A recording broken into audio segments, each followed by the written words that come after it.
Radio France International'ın haberine göre Birleşmiş Milletler İnsan Hakları Yüksek Komiserliği Ofisi, Doğu Türkistan hakkında beklenen raporun yakın tarihte yayınlanma olasılığının düşük olduğunu bildirdi. Birleşmiş Milletler İnsan Hakları Komiserliği sözcüsü açıklamayı doğrularken, raporun içeriğinin Yüksek Komiser Michelle Bachlet'in geçen haftaki Doğu Türkistan ziyaretine ilişkin gözlemlerine ve Çin'in rapor yayınlanmadan önce yorum ve önerilerine göre güncelleneceğini belirtti. Dünya Uygur Kongresi'nden bir heyet 2 Haziran'da bir günlük bir ziyaret için İsviçre'nin başkenti Bern'i ziyaret etti. Dünya Uygur Kongresi Başkanı Dolkun İsa liderliğindeki heyet, İsviçre hükümeti yetkilileri, Dışişleri Bakanlığı yetkilileri ve milletvekilleriyle bir araya geldi.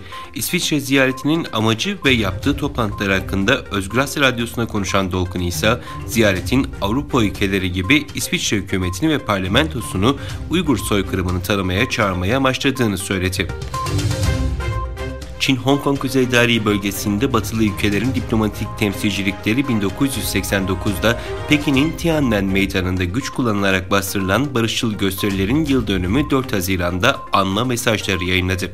Çin merkezi hükümeti kentteki diplomatik temsilcilikleri anma mesajlarının yayınlanmaması konusunda uyarırken, ABD, Kanada, Avustralya, Avrupa Birliği ve İngiltere'nin temsilcilikleri Tiananmen olaylarını anan açıklama ve paylaşımlarda bulundu.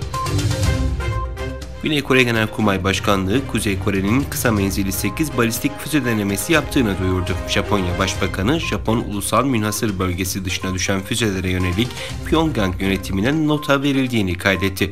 Öte yandan Güney Kore'nin başkenti Seul'de bir araya gelen Japonya, ABD ve Güney Kore hükümet temsilcileri, Kuzey Kore'nin füze denemelerine karşı üçlü güvenlik işbirliğinin güçlendirilmesinde anlaştı.